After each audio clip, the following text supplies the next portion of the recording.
नमस्कार साथियों, आज एक बहुत महत्वपूर्ण विषय पे राजस्थान प्रदेश कांग्रेस कमेटी के आह्वान पे जिला मुख्यालय कोटपुतली पर हमने प्रेस कॉन्फ्रेंस का आयोजन किया है। हमारी यूपीए सरकार गांव से पलायन रोकने के लिए, गांव से बेरोजगारी खत्म करने के लिए नरेगा जैसी महत्वपूर्ण स्कीम लेकर के आई। उस स्कीम को खत्म करने के लिए वर्तमान की एनडीए सरकार ने जो विधेयक लेकर के आई वो बहुत ही दुर्भाग्यपूर्ण है। कांग्रेस पार्टी ने पूरे देश में इसका विरोध करने का निर्णय लिया है कि जिस नरेगा की वजह से गांव का पलायन रुका, जिस नरेगा की वजह से गांव में रोजगार बढ़ा, गांव में खुशहाल आई, मजदूर को रोजगार मिला, आम आदमी को रोजगार मिला और रोजगार की गारंटी देने का काम जिस नरेगा के माध्यम से था, आज ये भारतीय जनता पार्टी की सरकार उन मजदूरों पे, उन आम आदमी पे, उन गांव के किसानों पे कुठाराघात करने का काम कर रही है। नरेगा का नाम भी बदल दिया और नाम बदलने के साथ साथ उसमें ऐसे ऐसे पॉइंट जोड़ दिए कि नरेगा को एक तरह से खत्म करने का काम इन्होंने किया है। और नरेगा से मजदूर के रोजगार का संबंध नहीं है। उसके अलावा जो महत्वपूर्ण संबंध है कि मजदूर की जेब में पैसा आएगा तब मार्केट का ग्रोथ आएगा। मजदूर की जेब में पैसा आएगा, वो बाजार में जाएगा, व्यापारी भी समृद्ध होगा, व्यापारी के घर भी खुशहाली आएगी, उसकी भी देनदारी बढ़ेगी। लेकिन जब मजदूर की जेब में पैसा नहीं आएगा, गांव वाले किसानों की जेब में पैसा नहीं आएगा, तो मुझे लगता है व्यापारी भी समृद्ध नहीं हो सकता। तो एक नरेगा से पूरा प्रॉपर चैनल जुड़ा हुआ है, जिसकी वजह से छोटे कस्बे, छोटे व्यापारी, गांव, ग्रामीण सब लोगों को कहीं ना कहीं इसका फायदा था। उसको बदलने का काम इस सरकार ने किया है। कांग्रेस पार्टी हर स्तर पर इसका विरोध करती है। इसी के लिए आज प्रेस कॉन्फ्रेंस करने के लिए हमारे बीच में नौहर हनुमानगढ़ से विधायक, दूसरी बार विधायक है श्री अमित चाचाण जी, प्रदेश कांग्रेस कमेटी के महासचिव हैं, हमारे बीच में प्रेस कॉन्फ्रेंस करने के लिए आए। आप सब लोगों को संबोधित करेंगे। भाई अमित। सभी पत्रकार साथियों को नमस्कार। 9 वर्ष की हार्दिक बधाई, शुभकामनाएं। यह वर्ष आप सबके जीवन में नई खुशियां लेकर आए, हमारा क्षेत्र प्रदेश देश तरक्की उन्नति की ओर अग्रसर हो। आने वाला त्योहार लोहड़ी व संक्रांति की भी आपको हार्दिक अग्रिम बधाई, शुभकामनाएं। आज इस महत्वपूर्ण पत्रकार वार्ता में मेरे साथ जिला अध्यक्ष हमारे और मेरे साथ विधायक रहे राजीव गुर्जर, पूर्व मंत्री, पूर्व विधायक भोला रावत जी, पूर्व मेरे साथ विधायक रहे बलजीत यादव जी, हमारे साथी विधायक और लोकसभा के प्रत्याशी ललित यादव जी, तमाम सम्मानित कांग्रेस।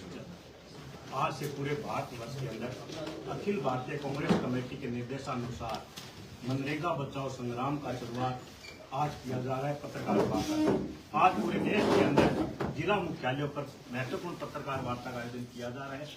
क्योंकि 2005 में यूपीए सरकार ने मनरेगा एक योजना लाकर जो ग्रामीण क्षेत्र से बड़ी संख्या में शहरों की तरफ पलायन हो रहा था, उस पलायन को रोकने के लिए गरीब किसान मजदूर के अंतिम छोर के जो व्यक्ति बैठा था उसका चूल्हा जलाने के लिए, उनके हाथ को मजबूत करने के लिए मनरेगा जैसी योजना लेकर आए थे।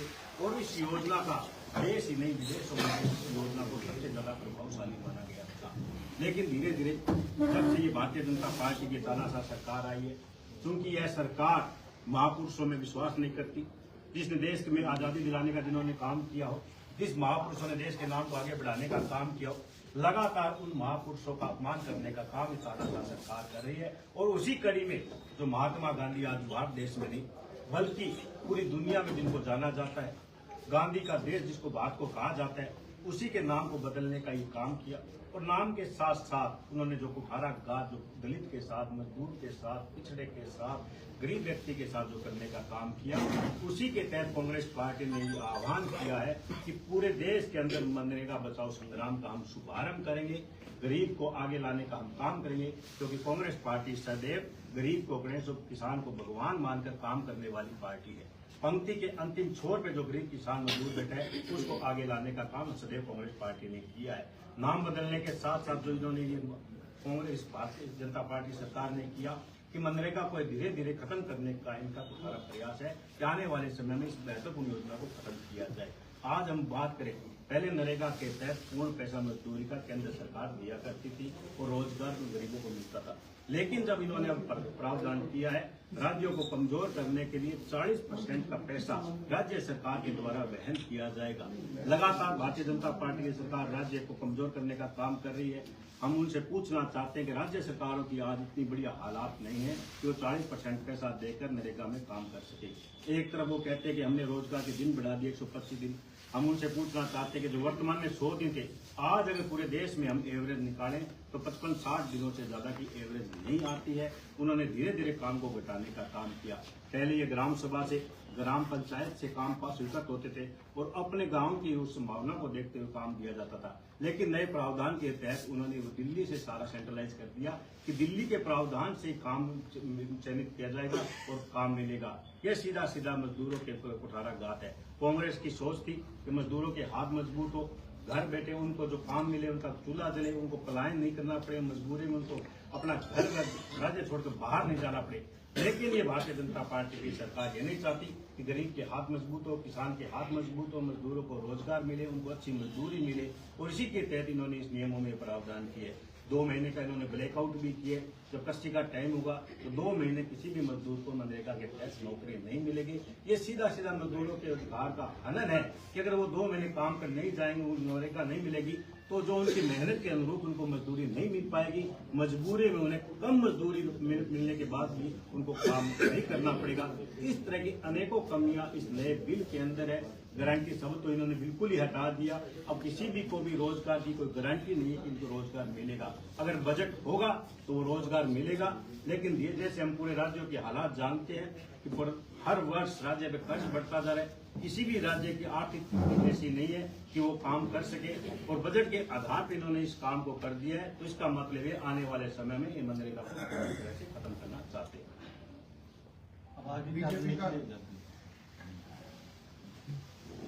आगे क्या रणनीति रहेगी? आज से प्रेस वार्ता का शुभारंभ हुआ है। कल 11 तारीख को सभी जिला मुख्यालय पर कांग्रेस पार्टी के तमाम नेता कार्यकर्ता मिलकर एक उपवास रखेंगे। 12 जनवरी से 29 जनवरी तक तमाम कांग्रेस पार्टी के नेता कार्यकर्ता गांव-गांव, डाणी-डाणी जाकर पंचायत मुख्यालय चौपाल पर जाकर इस मनरेगा के तो नया जो 20 श्री राम जी बिल लेकर आए हैं इसकी कमियों को बताने का काम करेंगे। 30 जनवरी को ब्लॉक लेवल पर प्रदर्शन होगा। 31 जनवरी को जिला मुख्यालय पर प्रदर्शन किया जाएगा और 1 फरवरी से 7 फरवरी के बीच विधानसभा का घेराव किया जाएगा। 7 फरवरी के बाद एआईसीसी के निर्देश के साथ बड़ी रैलियों का आयोजन किया जाएगा। बीजेपी का कहना है कि पहले 100 दिन का रोजगार मिलता था, 125 दिन कर दिया गया है। साथ ही डिजिटलाइजेशन भी शुरू किया गया है। पहले मिट्टी इधर से उधर कर दी जाती थी और उसमें घपला भी ज्यादा होता था। उसको लेकर बीजेपी ने कहा है कि अब ऐसा नहीं होगा। जैसा कि मैंने आपको बताया कि 100 से 125 दिन का और 125 दिन का सिर्फ जुमला फेंक रहे हैं। आज एवरेज हम निकालते हैं तो 55-60 दिन से ज्यादा की एवरेज नहीं आती। 100 दिन ये काम हम आज नहीं दे पा रहे हैं तो 125 दिन वो कैसे देंगे। डिजिटलाइजेशन की बात करें तो आज गरीब किसान मजदूर जो दूर दराज बैठे हैं, आज उनके हाथों की लकीरें उनके काम नहीं कर पा रही है, पोस्ट मशीनों में उनके नहीं चलते हैं, तो कैसे करें। उनका मकसद सिर्फ और सिर्फ सेंट्रलाइज करने का है कि हम केंद्र सरकार के अधीन सब राज्यों को लेकर आए। केंद्र सरकार जो चाहे वो काम ही मजदूर करे, ये इनकी नीति है। एमएलए साहब, पिछली बार प्रदेश में कांग्रेस की सरकार थी, उसमें क्या मनरेगा में क्या सुधार किए? इसका कोई मतलब तुलनात्मक डेटा है क्या अपने पास? मनरेगा में देखिए, जिस कोरोना काल में किसी को रोजगार नहीं मिल रहा, 4 करोड़ 60 लाखों को रोजगार देने का काम किया। संपत्तियां बनाना, गांव में चाहे सड़कों की बात हो, चाहे तालाबों की बात हो, चाहे नहरों के जर्जर खाड़ों के निर्माण की बात हो, वृक्षारोपण की काम, तमाम वो काम मनरेगा के द्वारा किए जाते थे और लोगों को घर बैठे उनके घर के समीप ही उनको रोजगार मिलता था। रोजगार के लिए उनको बाहर नहीं जाना पड़ता था। ये महत्वपूर्ण काम मनरेगा के तहत किया। मुख्यमंत्री अशोक गहलोत ने एक कदम और आगे बढ़ते हुए शहरों में भी रोजगार इस मनरेगा लाने का काम किया। पहले सिर्फ ग्रामीण क्षेत्र में थी, लेकिन राजस्थान ही राज्य एकमात्र ऐसा है जहाँ शहरी क्षेत्र में भी रोजगार देने का काम कांग्रेस की सरकार ने किया। वैसे तो आपके ब्रीफ में बहुत सारे सवालों का जवाब दे दिया गया है, लेकिन क्या योजना का नाम बदल देना, गांधी से राम तक की यात्रा तय कर लेना पर्याप्त होगा भारत जैसे देश के विकसित होने के लिए? यही तो मैंने कहा कि नाम बदलने से काम नहीं चलेगा। अगर आप नाम ही बदलना चाहते हैं श्री राम जी के नाम से, तो आप उन किसानों को 15 लाख रुपए खाते में देने का काम राम जी के नाम से कीजिए। 2 करोड़ युवाओं को रोजगार देने का काम श्री राम जी के नाम से कीजिए। काला धन लेकर आने का काम श्री राम जी के नाम से कीजिए। जो किसानों की फसल के भाव दुगने करने की आपने बातें की थी, वो श्री राम जी के नाम से कीजिए। आप महंगाई को रोकने की जो बात कर रहे थे, वो श्री राम जी के नाम से कीजिए। जो असल में विकास जो देश को चाहिए, उस देश को तो मुद्दे से हटाने के लिए कांग्रेस भारतीय जनता पार्टी की सरकारें काम कर रही है। विकास में इनका कोई भी विश्वास नहीं है। प्रधानमंत्री नरेंद्र मोदी जी कहते थे कि जैसे जैसे रुपया गिरता है, देश के प्रधानमंत्री की गरिमा गिरती है, तो आज तो $90 हो गया, तो आज में हमारी गरिमा कहाँ चली गई। उनकी एक भी विकास के वादे उन्होंने जो किए देश में आज तक पूरे नहीं किए। गरीब को गरीब बनाने का काम, कमजोर को कमजोर बनाने का काम ये भारतीय जनता पार्टी की सरकार कर रही है। कांग्रेस ने सदैव गरीब के लिए, किसान के लिए, मजदूर के लिए, दलित के लिए, पिछड़े के लिए, छोटे व्यापारियों के लिए, महिलाओं के लिए, युवाओं के लिए, सबके लिए कोई न कोई योजनाएं लेकर आए। 11 साल में इन्होंने कोई भी एक गारंटी का कानून नहीं बनाया। कांग्रेस शासनकाल ने खाद्य सुरक्षा का लेकर आए, शिक्षा का अधिकार कांग्रेस शासनकाल ने दिया, सूचना का अधिकार कांग्रेस शासन ने दिया। ये तो लगातार उन कानूनों को कमजोर करने का काम भारतीय जनता पार्टी की सरकार है। भाजपा ये कह रही है उन्होंने गांधी को खत्म नहीं किया बल्कि गांधी के राम को अपनाया है। देखिए, राम जी तो हम सब के हैं, सब राम जी को मानते हैं, सबके राम जी है। राम जी के नाम से काम करने तो कोई अच्छे और भी काम होने चाहिए जो राम जी के नाम पहचान बने। किसी महापुरुष का नाम हटाकर किसी और नाम बदलना ये अच्छा काम नहीं है। आज महात्मा गांधी जी के बारे में आप सब बता दीजिए। आज देश में नहीं, विदेशों में जिनको पूछते हैं, जिनकी प्रतिमाएं लगी हुई है, जिनके नाम से भारत का गौरव बढ़ता है, उनका नाम हटाकर जो काम किया वो चले। और उसके साथ साथ श्री राम जी का नाम ले, अच्छी बात है, लेकिन श्री राम जी के नाम से अच्छी योजना इसके अंदर प्रावधान करते आप, मजदूरों को और मजदूरी बढ़ाने का काम करते आप, 400 रुपए मजदूरी देने का आप नरेगा में काम करते, मजदूरों को देने का काम करते, तो आपको लगता कि केंद्र सरकार 100% पैसा देती तो हमें मानते कि काम हो रहा है। तो 11 साल में कोई भी योजना, प्रधानमंत्री ग्राम सड़क योजना की बात कर ले, पहले यूपीए सरकार में 100% पैसा केंद्र की सरकार दिया करती थी, आज क्या हालत है, 60-40 कर दिया।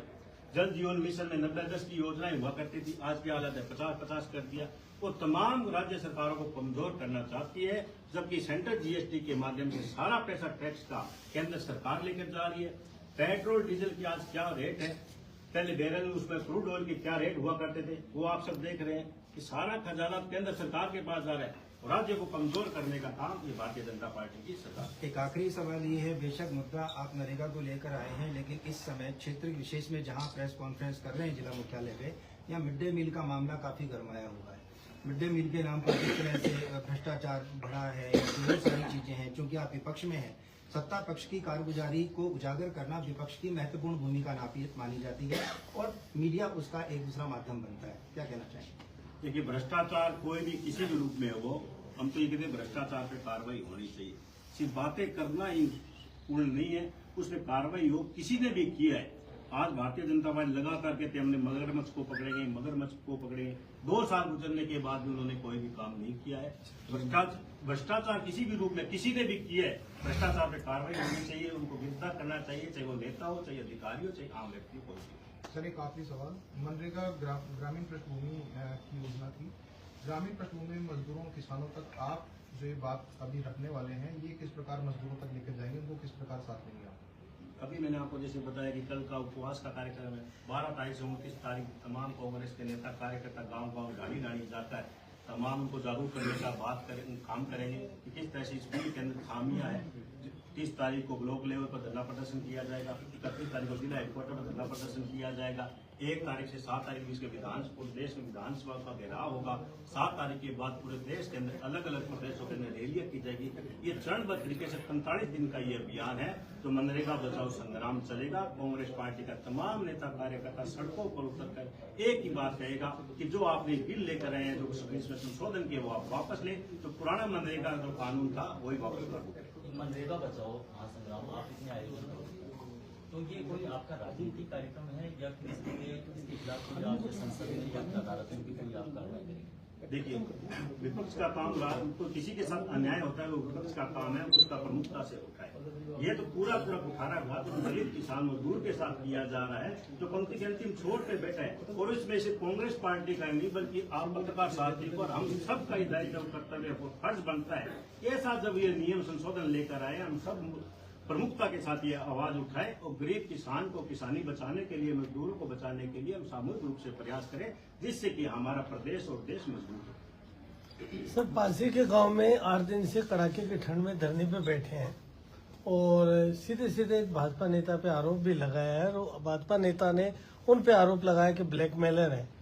विपक्ष क्यों कमजोर है? अभी तक वहाँ विपक्ष का एक भी नुमाइंदा नहीं पहुंचा। क्योंकि ये तो नरेगा के संबंधित है, मैं यहाँ का जिला का प्रभारी भी नहीं हूँ। लेकिन इस सरकार के खिलाफ धरना प्रदर्शन तो आम बात हो गई है, पूरे प्रदेश के अंदर धरने प्रदर्शन चल रहे हैं। कोई भी विकास की बात नहीं है, विकास के काम नहीं है, विकास की योजनाएं नहीं है, उनका कोई विजन नहीं है। 2 वर्षों में लगातार उन्हीं विकास कार्यों के उद्घाटन या वाहवाही ले रहे हैं जिसे पूर्व मुख्यमंत्री अशोक गहलोत जी ने कांग्रेस के शासनकाल में स्वीकृत किए थे। उन्हीं योजनाओं के नाम का फायदा लेकर उन्हीं के फीते काटने का काम ये भारतीय जनता पार्टी के सरकार के मंत्री और विधायक कर रहे हैं। सर, वैसे अरावली बचाने के लिए कांग्रेस ने और जो पर्यावरण विधि थे जो सड़कों के उतरे, सुप्रीम कोर्ट ने अपने ही आदेश पे स्टे दे दिया है। अब क्या उसी प्रकार से आप नरेगा के लिए भी हुंकार भर रहे हैं, क्या लगता है? मैंने आपको विस्तृत रूप से बता दिया कि 45 दिन का ये आंदोलन है। ये सिर्फ राजस्थान या कोटपुतली बहरोड में नहीं बल्कि पूरे देश के अंदर ये महासंग्राम चलाया जा रहा है। नरेगा को बचाने का ये अभियान कांग्रेस की प्राथमिकता है।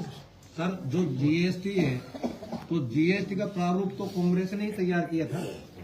देखिए, सीजीएसटी जब लेकर आए थे बहुत बड़ी बड़ी बातें कर रहे थे। अब उसी सीजीएसटी को जब घटाने की बात की तब भी उन्होंने बढ़ाई करने का काम किया कि अब हमने घटा दिया। जब आपने इतने सालों तक लूटने का काम किया उसी पे आप वाई ले रहे हो कि हमने घटाने का काम किया। तो भारतीय जनता पार्टी कथनी और करने में फर्क है। कांग्रेस के शासनकाल में प्रारूप था तो कांग्रेस का ये नहीं था कि हम जीएसटी 2.5% तक लगाएंगे, कृषि उपकरणों पे हम जीएसटी लगाएंगे, मेडिकल उपकरणों पे हम जीएसटी लगाएंगे। इनका तो काम और सिर्फ है अपना खजाना भरो। हम दो और हमारे दो की ये बातें करते हैं। पूंजीपति घरानों के इशारों पर चलने वाली ये भारतीय जनता पार्टी की तानाशाह सरकार है। इमरान जी, आप कांसली धरने के मुद्दे कांसली धरने के मुद्दे पे जो आप लोगों ने बात रखी है, इस मुद्दे पे ऐसा नहीं कांग्रेस पार्टी ने काम किया। हम कलेक्टर से मिलके आए, उस दिन जब धरना शुरू में उन्होंने यहाँ दिया था, जिस दिन हमारा भी धरना था, उसके बाद हम धरने पे खुद गए। मैं था, शकुंतला जी थी, संजय जी थे, ललित जी थे, जगदीश जी थे, सारे लोग हम वहाँ धरने पे मौके पे गए। उनसे बात की, ग्रामीणों से हमने बात की, जो धरने के संयोजक से उनसे बात की। उन सबको साथ लेकर हम जिला कलेक्टर महोदय से मिले, उनको अपनी बात रखी। लेकिन चूंकि धरने वाले भी कह रहे हैं, आप भी कह रहे हैं और हम भी कह रहे हैं कि सत्ता के काफी लोग उस मामले में शामिल हैं, तो ना तो अधिकारी उस पर कार्रवाई करने की स्थिति में हो रखे हैं, ना सरकार उस पर कुछ बोलना चाहती है। तो एक ही बात नहीं, इस जिले में जो भ्रष्टाचार के हालात है वो आपसे छुपे हुए क्या? प्रभारी मंत्री यहाँ पे आए, हमारे पत्रकार साथी जितने बैठे हैं इनके सवालों का जवाब नहीं दे पाए और प्रेस कॉन्फ्रेंस छोड़ के बीच में भाग गए। इनसे मैं पूछना चाहता हूँ कि जो काम 2 साल में, ये सुशासन की बात कर रहे हैं, सुशासन यात्रा निकाल रहे हैं, सुशासन का नाम बताइए 2 साल में कौन सा काम किया? जो हमारी सरकार ने जितने डेवलपमेंट के काम शुरू किए उनको ये पूरा नहीं कर पा रहे, ये इनका सुशासन है। भ्रष्टाचार को ये रोक नहीं पा रहे, तांडव मचा रखा है अधिकारियों ने यहाँ पे, उसको ये रोक नहीं पा रहे, ये इनका सुशासन है। क्राइम को रोक नहीं पा रहे, रोज चोरियां हो रही है, उसको ये रोक नहीं पा रहे, ये इनका सुशासन है। जितने निर्माण कार्य हमने शुरू किए, जहां से शुरू हुए थे वहीं की वहीं है, ये इनका सुशासन है। कौन से सुशासन को लेकर रथ यात्रा निकाल रहे हैं? इनके गांवों में जब आप देख रहे हो, आप पत्रकार साथियों सब लोकल हो, किसी में 15 आदमी आते हैं प्रोग्राम में, किसी में 10 आदमी आते हैं, खुद ही भीड़ दे जाते हैं, खुद ही भाषण देते हैं, खुद ही चल करके आ जाते हैं। ये तो इनकी सुशासन यात्रा है। भाई इनके सुशासन के नाम पे कभी गोपालपुर रोड जाओ, सुशासन के नाम पे दिखेगा आपको, रोड के बीच में खंभे लगे हुए हैं। जो हमारी सरकार के समय में जितना काम हुआ था उतना ही आज तक है। आप सरून से लेकर आतेला वाले रोड पे जाओ, जो नया रोड हमारी सरकार ने 40 करोड़ रुपए दिया था, सड़क के बीचों बीच पोल गड़े हुए हैं, ये इनका सुशासन है। गाँव में जाकर के 10 फीट का रोड बना दिया, जो एक हाईवे के पैरेलल हमने एक सड़क डाली थी कि कभी हाईवे पे कोई दुर्घटना हो और जाम हो जाए तो पैरेलल हम आते लाते उस ट्रैफिक को निकाल सके। उस सड़क की दुर्गति आप देखिए कभी मौके पे जाके, ये इनका सुशासन है। कौन से सुशासन की बात कर रहे हैं लोग? बताएं तो सही जनता को, हमने ये सुशासन दिया। दो नाम नहीं है बताने के लिए। यहाँ पे पत्रकार वार्ता हुई, मैं सुन रहा था उस पत्रकार वार्ता को। कोटपुतली नगर परिषद में कमिश्नर नहीं है पिछले 7-8-10 महीने से। विराटनगर नगर पालिका में ईओ नहीं है पिछले 2 साल से, जब से सरकार आई है। विराटनगर पंचायत समिति में बीडीओ नहीं है पिछले 1 साल से। पावटा पंचायत समिति का बीडीओ था, उसको भी एपीओ करा दिया, वो भी फ्री है। ऐसे हालात हैं चारों तरफ से। बानसूर के हालात देख लो, रोज गोलियां चल रही है। बहरोड के हालात देख लो, नीमराना के हालात देख लो। पूरे जिले में क्राइम के नाम पे कंट्रोल नहीं कर पा रहे। अधिकारियों ने लूट मचा रखी, कोई सिस्टम इनका नहीं है किसी प्रकार का। इस बात को सुशासन कर रहे हैं। नहीं, लेकिन जो चीज आप स्वयं मान रहे हो कि भ्रष्टाचार का ये आलम है, आपने खुद ही सारी चीजें बता दी हैं, इतनी सब चीजें हैं, लेकिन उन्हें लेकर के अभी तक जिस तरह से विपक्ष को रोड पे आना चाहिए था वो नहीं आया। केवल कलेक्टर से मिलकर उसे ज्ञापन दे देना, उसके सामने मौजूद हो जाना पर्याप्त नहीं है। हालात इतने खराब हैं, क्या बद से बदतर होने का इंतजार हम कर रहे हैं या अभी से कोई श्रृंखलाबद्ध तरीके से कोई योजना शुरू करें? आपकी बात से मैं सहमत हूँ, लेकिन सच्चाई आपको भी पता है कि हमारे जिला कांग्रेस कमेटी का गठन मात्र महीने 1.5 महीने पहले हुआ है, और उससे पहले एक जिला हमारा अलवर लगता था, एक हमारा जयपुर ग्रामीण लगता था, और संगठन का इतना बड़ा काम था कि हमारे जिलाध्यक्ष यहाँ पे बहुत ज्यादा वर्किंग नहीं कर पा रहे थे। बात मैं स्वीकार करता हूँ, लेकिन आपको ध्यान है जब से नई जिला कांग्रेस कमेटी का गठन हुआ है, हमारे सभी वरिष्ठ नेताओं के सहयोग से लगातार 1 महीने से हम हर मुद्दे पे मुखर हुए हैं। ऐसा कोई मुद्दा बता दो जिसपे हम मुखरता से हमने काम नहीं किया। हर मुद्दे पे हम काम कर रहे हैं। भ्रष्टाचार के मुद्दे पे देखो, हमारी पार्टी आंदोलन कर सकती है, धरना दे सकती है, प्रदर्शन कर सकती है, कार्रवाई करना सरकार का काम। हम जनता को ये बता सकते हैं कि लोग गलत कर रहे हैं, इनको मजबूर कर सकते हैं। कई फैसलों पे हमने मजबूर भी किया है, जब गलत फैसले जन विरोधी इन्होंने किए हैं। आपने देखा वो पावटा सीएससी का जो मामला हॉस्पिटल, एसडीएच हॉस्पिटल का, ये 6 किलोमीटर दूर ले जाना चाह रहे थे। हमने 1 महीने तक धरना दिया, आंदोलन किया, मजबूरन इनको घोषणा करनी पावटा की। पावटा का ये जो राम के नाम की बात करते हैं, सुबह से शाम तक भगवान के नाम पे वोट मांगते हैं, राम भवन भेज दिया इन लोगों ने पावटा का। सुनो, आप तो सब लोकल आदमी हो, उस राम भवन को बचाने के लिए आंदोलन कांग्रेस पार्टी ने किया, उसकी बदौलत आज राम भवन बचा पावटा का। ऐसा नहीं, पहले हम विधानसभा लेवल पे अपोजिशन में थे, लेकिन आज जिले के स्तर पे जब से जिला कांग्रेस कमेटी का गठन हुआ है, हमारे सभी वरिष्ठ नेता सब आप देखे चरणबद्ध तरीके से देख रहे, पूरे जिले की कांग्रेस एकजुट है, और एकजुट होकर के भारतीय जनता पार्टी के खिलाफ हर जगह हर मुद्दे पे हम लोग मुखर है और हर मुद्दे पे इनका विरोध करें। सर, पहले जब आप कलेक्टर से मिले थे तो वो तो पुनर्वास की मांग की थी, लेकिन अभी 8 दिन से जो लोग ग्रामीण नहीं, उसमें ये मुद्दा भी था उस दिन, ओवरलोड वाहनों का। ये भी था, सेम वो जो क्रेशर वाला मामला, ये मुद्दा भी उस दिन, उस मामले में हमारा पूरा डिस्कस हुआ। 90A की कार्रवाई होगी, इसके बावजूद ये कार्रवाई नहीं, उसके विपरीत जो बयान भारतीय जनता पार्टी के नेताओं के आ रहे हैं वो और भी नहीं देंगे। क्या आज आप सब लोगों के माध्यम से है बयान, तो मैंने भी सुना, आप लोग मीडिया के माध्यम से कहा है, जिस अहंकार की भाषा का उपयोग कर रहे हैं तो वो गलत है। लोकतंत्र में जनता सर्वोपरि है, तो क्या लोकतंत्र में जनता जो चाहेगी वही काम किसी भी सरकार को करना पड़ेगा। जो जनता के हित की बात नहीं करेगा, आने वाले समय में जनता उसको विपक्ष में बैठाने का काम। सर, क्या आज धरना स्थल पहुंचेंगे आप? बिल्कुल, हम सब लोग एक बार सब वरिष्ठ नेताओं से चर्चा करके बिल्कुल करेंगे, उसमें कर देंगे। Thank you. आप सब लोग आए, आप सब लोगों को बहुत बहुत धन्यवाद।